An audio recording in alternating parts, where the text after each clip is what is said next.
Hi, everyone. It's Dr. Matt Stranik and Dr. Doug Reed here with you for another episode of the Ed Non-Tech podcast. I am myself, probably, you may know, Dr. Matt, and I'm just going to say that any uptick in production of these episodes is going squarely to my colleague in the opposite square. So just FYI, I think it's pretty good, but maybe Doug, before we get to the separate intros, why the uptick in production, good sir? Not that I have any problems with This is my favorite time of the week. I want to do more of these. it. So, like, as opposed as opposed to beers and bowling or whatnot, or as a supplement to beers and bowling, it's kind of that level of almost recreational vibe for you, sir. Is that what it is? Partially. That's partially it. And another part of it is like we don't have a movie theater here. Like Fiona destroyed the movie theater. There's just nothing. Man, that is the most like maritime, but also like just downtrodden, poor ass thing I can think of. I'm telling you, man, like climate change in coastal communities is, there's some aspects of it that are tragic. Most of the aspects of it are tragic, but then others of it are like both ironic and comical. So, as opposed to your cinema experience with your Hollywood stars, you're tapping into the interwebs and this pod thingy that we are putting together as gentlemen or gentle people of our stature are wont to do in such times. Yeah. So I'm Dr. Doug Reed. I'm in Mi'kmaq territory and honored to be there. And this time I got to do the territorial acknowledgement first. So that's going to put a smile on my face. And now it's your turn. Oh yes, well, swell. So yes, again, Dr. Mastranic, and in all honesty and all sincerity, always grateful to be here in unceded ancestral home of the Secwepemc people here in Secwepemc, which is colloquially and perhaps colonially known as Kamloops. But I do appreciate, the notion here as kind of an educational endeavor. And indeed, I've noticed this since arriving. I really like the fact that, to go back to the, indigenous language, the local to the area, I appreciate, the notion of this city sort of being cited as sort of the people of the confluence.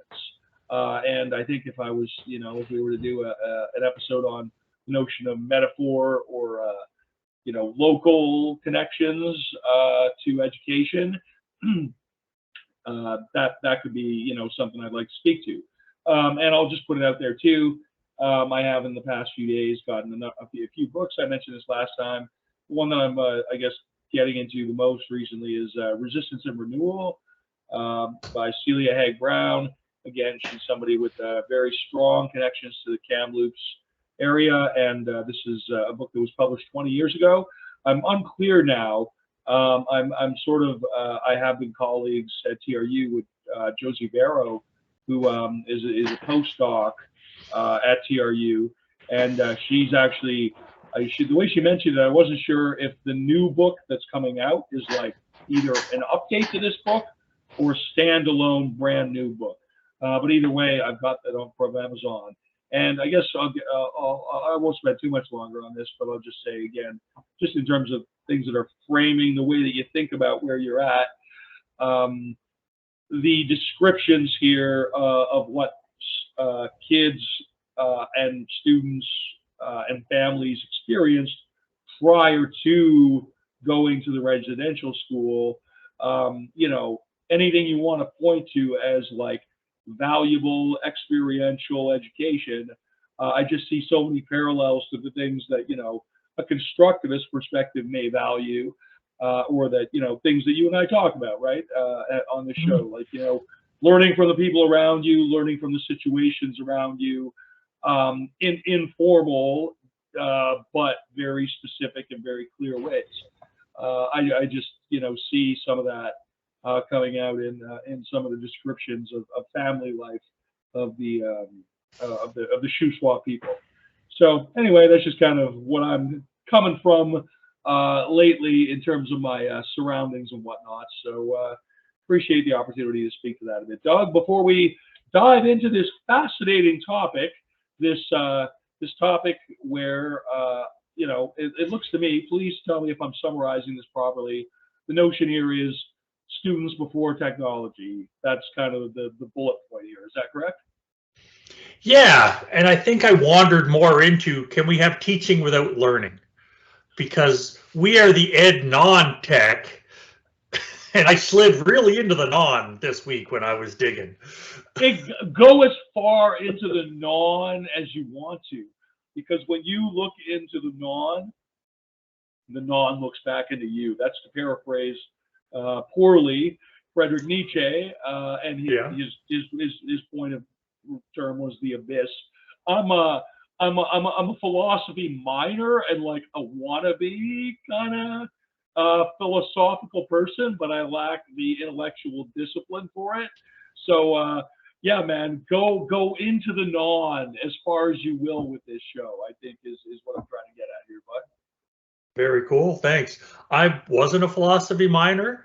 I'm like a wannabe. Like I've read some stuff and I know a little bit, and I'm always impressed by people that you know more than you think. You know more than you think you do, man.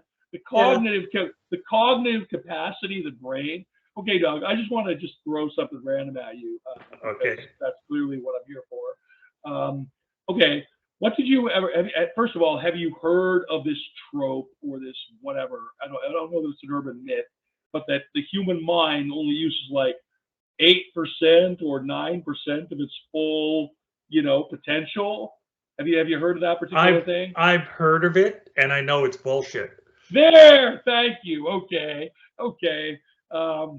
It was a marketing thing from like so it's like early 1970s like, or something. If I could tap into the 80%, I'd be the Ubermensch.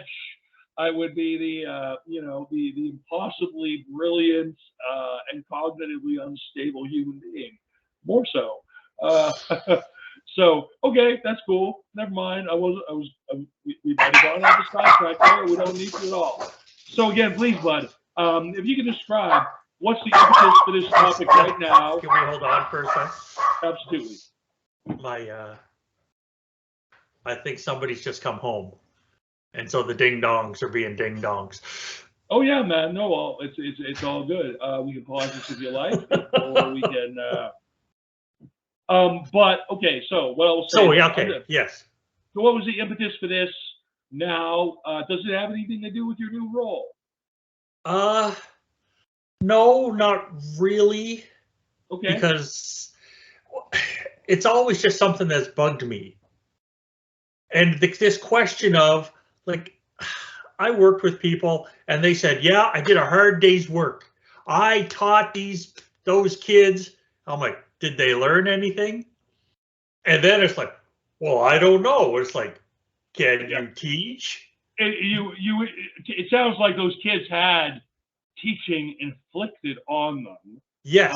And I've been guilty of inflicting teaching on people who definitely did not benefit pedagogically from what I was doing, and probably not in the subject matter sense either. So as much as I sympathize, as much as I say we got to do better, I do recognize, like everybody who's ever taught, you have to go through so much shitty teaching before you can get remotely good at it or remotely comfortable with it. That's my experience. I mean, I don't know, Doug, is that like true for you as well? Or some people are naturals and can stumble into it, yep. But the majority of us, it's hard work and there's a lot of lessons. It's a grind. It's totally, and that's why, the K-12 training for me, I found valuable, because it's like, okay, you got constant check-ins with people who are in the system, have done this before, and are, on top of the scholarship somewhat. So, those training programs are, the K-12 I found immensely valuable. And it's really, even though I haven't spent any time in K-12 outside of that program, to be honest, my whole thing has been, post-secondary and whatnot. But still, I found it strongly valuable. I don't know, Doug, do you feel similarly, or? I feel identically. And Okay. I don't know if you ever watched Band of Brothers. Do you remember that Band of Brothers show? I know. I've seen it I've seen it in Costco in the DVD box set section. I also know my dad recommends it. So cheers, Bob. It's on my to watch list, my perpetual to watch list, Doug. There's a theme of camaraderie. If you go through these things together, then you get it.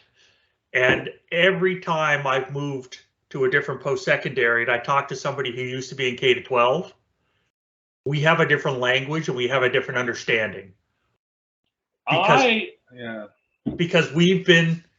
I've been in that room at 5 minutes to noon on a Friday in May, and the kids have eaten me alive. Right? And every K-12 teacher has had that. So it's just that common experience makes a difference to me. Totally. And I'll say, I mean, again, I don't mean to be biased, but while I was at TRU just sort of helping folks, some of the better or cooler projects and interactions that I had, a lot of it tended to be within the School of Education, within the Faculty of Education and Social Work. It's just sort of like anybody who's willing to put in the time as a K-12 educator deserves the utmost respect to me. And I'll just say as well, like, apart from training and whatever my career has been, I'm just sort of, I do find inspiration in what my kids bring home, in terms of the adults who are in their lives. And when and this sort of, as I grow older and as my kids grow older and become more kind of independent agents within the community or whatever, I definitely think, Doug, that what you've been on about, one of the things you mentioned since, we started this, about, different kind of interactions, different kinds of learning. How is that valued? How is that valued? How is that represented? Like, again, my kids with their sports communities, my kids with their different kinds of communities at school, and, whatever they're getting from me and their mom and other adults in their lives. I guess it's all learning, and it's cool to be to be a part of that, specifically as an educator, and in whatever other kind of way in the community, right? So, bit of a tangent there, bud. Hope you were well. We were able to make that fit a little bit with what we were talking about. I'm going to use the football. I'm going to come back to football because I played a little bit of football, not a whole lot, and the coach would tell us to do things, and I kind of sort of do them. And I was always a fast runner. I was a fast runner, and I could take a beating. And he's like, "You got to follow your blockers. You got to follow." I would argue that second characteristic is very, very helpful later on in your life. But do go on. Yeah. Oh no, you're right, because I'm still here. So. Yeah, that's right. But I just remember one time where he said, "You got to follow your blockers," and I got the ball, and I'm like, "I know better. I don't have to do that." And I got flattened. And I'm like, oh, I got to follow my blockers. And I didn't learn what he told me and when he explained it, and I went through the drills. I learned what I got just demolished. You had to experience failure and humiliation firsthand.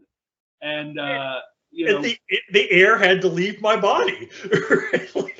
And I had to be looking up at the sky trying to breathe, right? Like you had to be at one with your own mortality closer to which than you had hitherto possibly been in that field of play, right? Yeah. So you So get the shit knocked out of you, and it tends to stay with you. Go figure.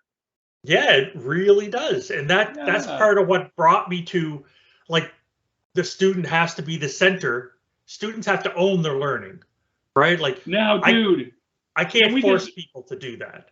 That's absolutely true. And as much as I want to hear more on this general point, because this is the ed non-tech, Non-tech. we're Yep. we're certainly leaning into the non. Do we have a strand which leads us into the tech this time, or not really?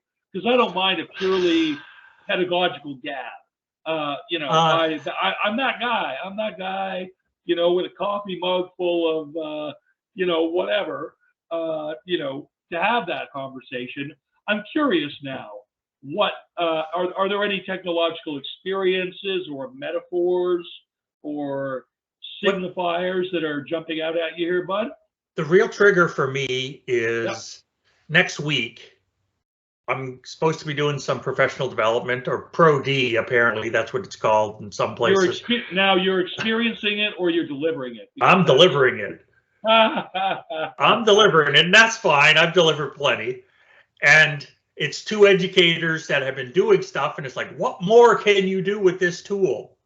And it's like, I don't care. Right? I'll show you the whiz bangies and I'll show you some activities, but that's different, right? But they're like, oh, look, Kahoot has a new function that can keep track of whatever. Or here's what Zoom can do now that Zoom couldn't do 2 years ago. And it's like, it's not about the tool. It's about the students learning. So I have to how happy are they to hear that? They're okay. I'm glad you're being consistent with the message. Yeah. And I'll be straight up, man. I would rather have people coming at me with some notion of there's this cool thing I want to use because that's kind of an opportunity, to give them. That's an opportunity to give them the opportunity to see the pedagogy first kind of aspect. It's like I'm not going to ever say, let's not talk about this, because when I was I had the opportunity to work within the provincial instructor diploma program here within my first couple of years at TRU. Some of the participants within that were within the trades, and it was literally as you described. It's like, how can I use Kahoot to be more engaging? And what I'm hopefully going to try and convey through the approach and whatever else is like, it's just like, as you say, it's like, you can do your teaching in such a way where the teaching aspect of it and the students are where you are first, and then if you determine that this is the best thing to use, then fine, here are some things. But you would never sort of start with the proposition, here's some things, and then how do we shoehorn that into a classroom experience or whatever. So I think we're on the same page there, bud. It's the same as, if you want a metaphor, it's the same as woodworkers or carpenters. If all you have is a hammer, every problem looks like a nail.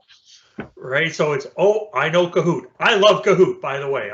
It's great. I've used it many times. I love what I do with it, and my students have learned. So that's a win. But Kahoot does not solve all problems. Kahoot is not suitable in every instance. It's just not. That's not what it is. There's such a thing as platform fatigue as well, or tech fatigue. And again, I would argue, with all due respect, I mean, this is where it's like, it's not necessarily the number of tools or features that you're able to incorporate. It's how optimally they fit into, and organically they fit into the mix. I'm going to say organically, like, in some teaching situations, your notion of what may be considered, a basic technology may exceed the technological, literacies and experience of your students. I think it's really important, even, before you make, if you want to talk about, practical suggestions or actionable things that you might take away from this, besides some rhetoric and some charming scarves, some of the things you mentioned is, check in with your students first, see who they actually are, and then, make some decisions about how you're going to put out the curriculum. I would say start as basic as you can, assume for the lowest possible thing, the situation, and then if there's a need or an opportunity, go forward from there. Again, sort of trying to put the the horse before the cart and not the other way around, to use a metaphor. I got another example then. I had some instructors that were putting together a new program, and how come you're using OneDrive with them? Like, we have SharePoint, we have Teams, we have all these other tools. And I'm like, why OneDrive? It's so limited. And I said, some of these people that are doing the teaching didn't know what Control-C, Control-V meant. They couldn't copy and paste. So yeah, there's all kinds of these tools that are whiz-bangy and wonderful and all these other things, but they couldn't do the basics yet. So that's I'm gonna go out on a limb and say that before you are allowed, to work as anybody with a decision to be made over procurement in post-secondary, that you have to actually yourself, if you were the signing officer, demonstrate competency and knowledge both with the product that is being marketed and in additionally to the other mission essential products, like a regular user and a proficient user, before you're allowed to sign. Like, there should be ed tech boot camp for administrators, man. I think, it should be weighted as a part of the matrix on whether or not you even get your job. Listen to me. I'm talking like a fascist. Oh, I'm really not. No, I'm thinking the other way. I think since we're dreaming, I want a pony. Right? That's not why these people get these jobs. I know it's not, but I'm just saying, man. Oh no, you're right. I think you're bang on.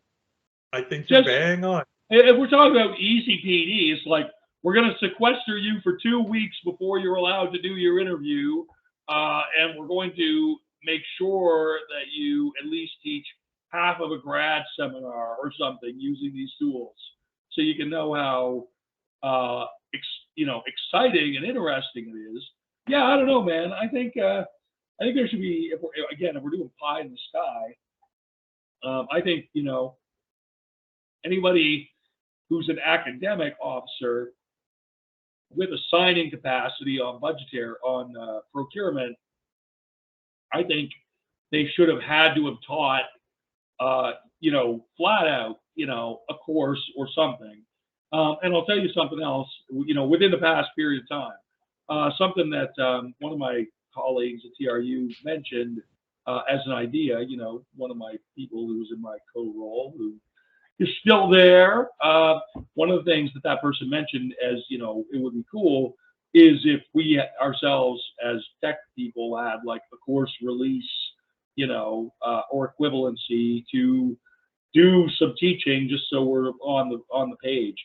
And to that former colleague, I will say that was an awesome idea, and I'm going to bring that idea wherever I land next, if indeed I ever do. Work at a post-secondary institution, because I think that's bang on the money. Does that sound about right? Yeah. Yeah. I think it's great. We're only missing one key component. Okay. Pedagogy and andragogy. Some people don't get it, right? It's look at how many universities or colleges or whatever, they make their new hires do that 2-day certificate thing on the 2 days before semester starts. And okay, now you know how to teach the. No, that's brutal. That is like the I know, it's opposite. gross. That's like taking like a feeding tube to a hospitalized person. Like, here you go, you know, just, it's gonna stay in your body, and you know, like, no, like, and okay, can I just ask, Doug, do you use androgy? Androgy? Can you say it again for me, please, dude? Androgy? Yes. So, like, I know that they're distinct things, pedagogy, andragogy, and certainly my colleagues in adult studies, you know, would likely, you know, say that there are very clear and certain differences. Am I using the term pedagogy when I speak to post-secondary inaccurately? Should the term androgy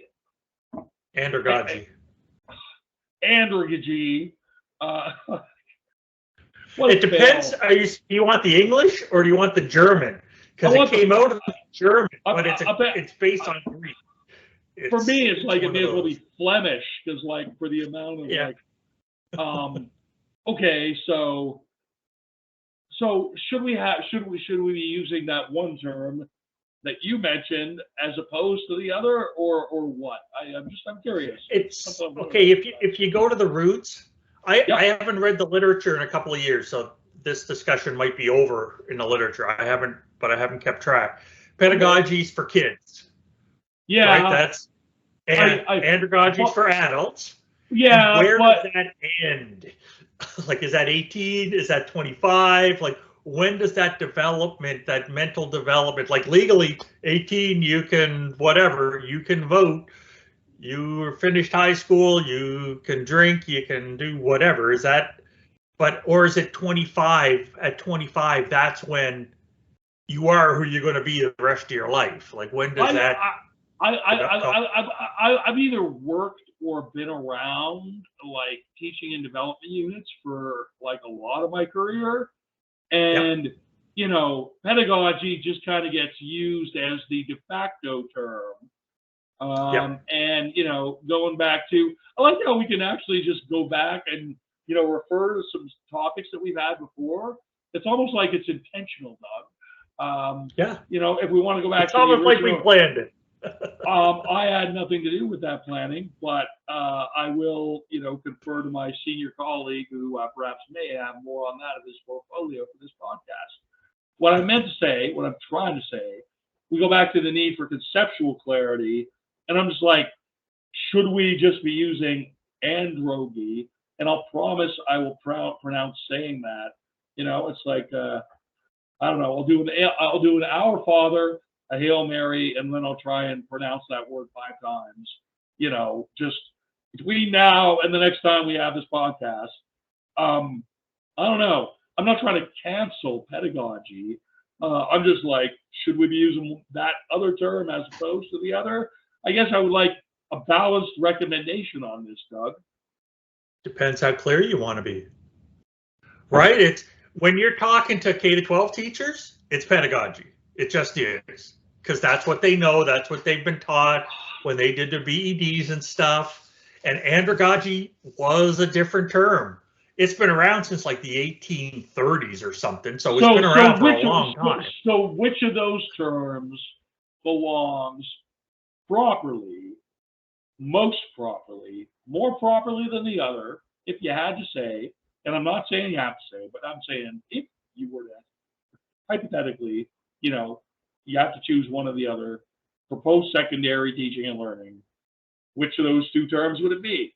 I think this is an open question because I've just been 4 layers. There's 4 layers of post-secondary, right? I'm not trying to be a jerk, right? You've got like I'm not sure of that, Doug. I'm not convinced. You've got diplomas and certificates. You've got like bachelor's degrees. You've got master's degrees, and you've got your like our doctorates, right? Like there's those layers, and the way you teach to undergrads, like in bachelor's, if you try to do that same teaching in a master's program, you are going to hit a wall and you're going to have problems. If you try to treat like an 18, 19, 20-year-old undergrad the same way as you teach somebody doing their doctorate, you're going to have problems. You have to do different things. You have to, or So, your life's going to be in jeopardy in the parking lot if you don't. so as with most things, I think what we're getting at here is that there's variety and nuance, and it's more of a spectrum in terms of these things rather than a dichotomy, nor is it an either or proposition. Again, I do just get curious sometimes as somebody who has a fixation with language and such. I just do wonder, it's like, oh, well, so I guess context specific wins the day. Sorry, And that's all I got. no, man, that's dope, because that brings me back to my doctorate, time when really I began to think of, teaching situations, teaching and learning situations as phenomena, right? Like Yep. almost of, and I'm sorry if you're listening to this and that sounds ambiguous or unclear, but I think for people who have been in the field or have studied education, hopefully you're going to know what I mean. As unique, context-bound situations involve, and every one of them is unique. Every one of them is unique, but in as much as you can delineate commonalities from certain of them, then you can start to make generalizations, and from such generalizations, a teaching strategy, could be suggested or whatnot. And so, Doug, when you talked about like the deficiency of rigor in our academic area, I think is maybe how you put it, or not quite. I would just say that more in-depth investigation and case study type research is wanted. And I'm just saying that somebody likes stories, right? But Doug, maybe I'm misrepresenting. But it is. No, there's an opportunity there for study. Like, how many postgrads don't know what to study? Oh, what should I do my thesis on? What should I do my project on? There's all kinds of opportunities out there if you dig. Some of them are more useful than others. But I guess what I was sort of more going back to there, first of all, I appreciate that and I agree. Second of all, I guess what I would just say is, did I mischaracterize what you said before in terms of, what I recall from one of our, one of the recent episodes is that you were sort of saying like, there is a lack of academic rigor to the field of educational studies. Is that, mischaracterizing it or no? A little. I think there's opportunities. I think there's a lot of opportunities that have not been followed up yet. There we go. That doesn't mean rigor, because I think the stuff they've dug into, I think they've done rigorous examinations. But again, a lot of this comes back to how publishing works and how profs and academics and tenure track people get rewarded, right? Like back in the 50s and 60s, you do one big research study, it takes forever, and you pump out one awesome article, or you pump out your book, or you pump out whatever. And now you do one bit of research and you thin slice it into 12 articles. So thin slicing it, yes. That happens. I know. I've heard. I've observed this myself. Yeah, I got to the point where I made sure the titles of my articles were really long, so that they'd be extra lines on my resume. That was a strategy I was told. You were occupying as much space on the Microsoft Word screen as you possibly could. That's commendable. That's commendable. I appreciate your, kids, if you ever want to know what the life is like, here's a firsthand anecdotal thing. That's good. Yeah, and now I know I have more than 100 academic articles published. I don't know how many more. At 100, I just stopped counting. It was like, yeah, I got 100. I got more. I know I don't have 200, but I know I got 100, so whatever. It's nobody cares.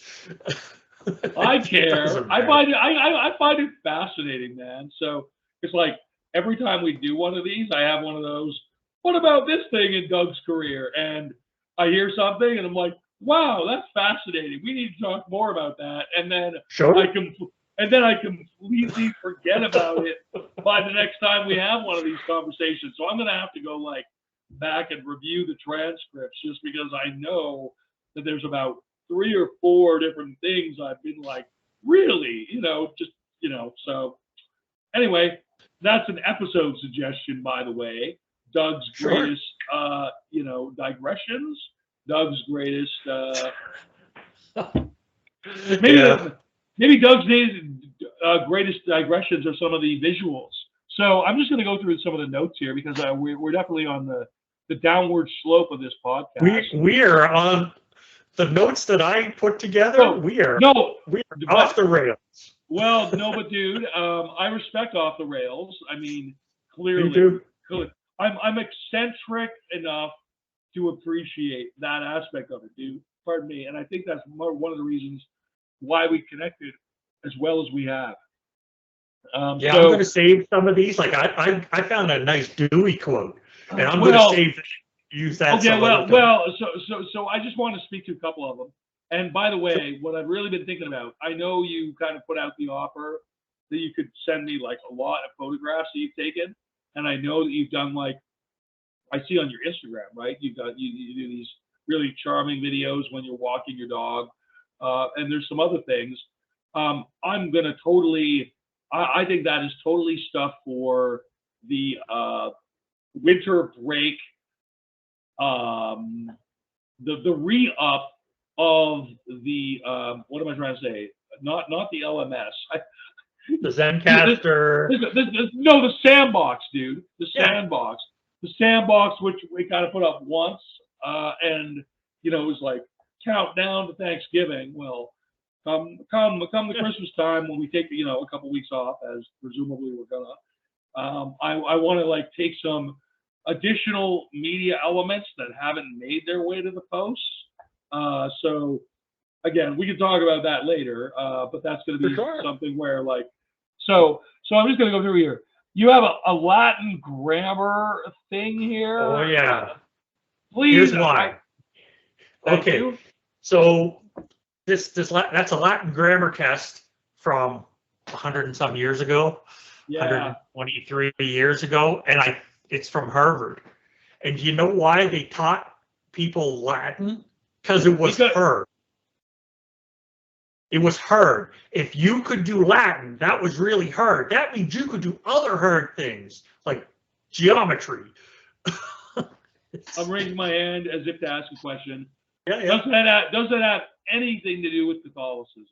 And the only reason I even ask is because of, obviously the Latin, the Mass being delivered in Latin until like the mid 60s or something like that. That was after Baltimore, I don't know that there's any connection. I doubt that there is. No, this isn't church Latin. Okay. Because like I was when I got my BED, I was the cap and gown speaker at Acadia that year, and I pronounced the university motto, right? And it's in Pulwara Wing Case. And like in dust you shall conquer, right? That's Acadia's. What? Dust? Like D-U-S-T. In dust you shall conquer? Yeah, it was like two charioteers racing, and like they're kicking up all this dust, and the one that works the hardest. This is madness! Puts dust in front Sparta! of the other. Basically, yeah. Before the kick into the big hole, yeah, that's it. I subscribe to a couple of like stoicism things on Instagram, like daily stoicism, and like in dust you shall conquer sounds like totally it would fit in with that. But oh yeah. Okay, so Latin is hard. That's like why they studied it. It was hard. If you could wrap your brain around Latin, you could do other hard things. And that's why Latin itself wasn't helpful. but that's why they did it, right? It's like, we're teaching you this to teach you how to do hard stuff, not. Did they have like oral exams on dead languages as part of it? Like, I wonder what the rest of the programming surrounding that looked like. Anyway. It was gross. I would not have done well. Because like at one point, like even in grade 10 or grade 11, it was, here's this sheet translated to English, and it was all these, translate all this Latin whatever into English, and you'd get marked on how well you did the translating. And it's like, why would anybody need to do that? If human survivability was based on an individual human's ability to accomplish practical tasks on a consistent basis, I would have been wiped out. I don't want to say like generations ago, but I personally, like, I wouldn't have made it to the ripe old age of 44. There's no freaking way back. Okay, so we got a couple others in. There's a couple of these cartoons. One of them is to do with the high stakes exam in the Department of Ed. I guess is relatively self-explanatory. And then there's this other one, which looks really old, about a guy sitting on a computer with a computer virus. Anything you care to say about either of those ones, dude? It's like, look at the educational content out there. Like, how much of it are we labeling educational? How much actually is educational? Right? Because I can sit in front of anything and not learn. Right? And other people can sit in front, like how many news feeds? I had a friend of mine today. We were chatting, and she's like, oh, this was my favorite podcast, and now I hate it because it's all this news from the American elections. And it's like, yeah, I said, I avoid all newscasts. I'm not interested. I know what's happening. I get it in a drip feed when I listen to the radio, but give me anything else. So I gave her like feed. 20. I like that. I like that notion, Doug. At some point, if we're doing this, in like a longer period of time, we're gonna get.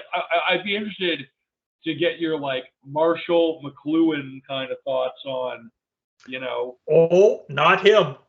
He was a scam artist. He ripped that off of somebody else in Toronto, or somebody else at that university. That's another whole story. That is a conundrum wrapped inside of a scandal, wrapped inside of a controversy. I heard it first. You may have heard it first. I'm going to let it rest on this side of the screen that Marshall McLuhan may potentially, possibly have been a scam artist. I did not anticipate that response. Okay, Doug. Since we're going to steer towards the end of the program now, please tag that as an episode. Sure. I need to go get my ducks in a row on that. Yeah, you might. If it's true, then fine. I'm happy to, watch somebody get driven over by a bus, when it's warranted. Kanye West. But I'll throw myself under that bus if I'm wrong. Well, I have to no. You wouldn't need to do that. You wouldn't need. It would just be like, do tell. If there's enough of that, like in the ether, then that in itself is worth speaking to. So I've heard that from more than one person that I trust. So, Doug, it has been a friggin' pleasure. It remains a pleasure. I expect that this will be ready for your pre-review by the time you get up tomorrow morning. So anything final for the folks, or not really? Not really. This isn't where I thought we were going, but I've really enjoyed myself. I've enjoyed it as well. That's pretty cool. Totally, Matt. Always a good time. And I appreciate the increased tempo and production schedule here. And I look forward to the next one, which will hopefully be sooner than later. Right on. Sounds good, man. Okay. See you later. Take care, everyone. Thanks. Bye. Take care. Bye-bye.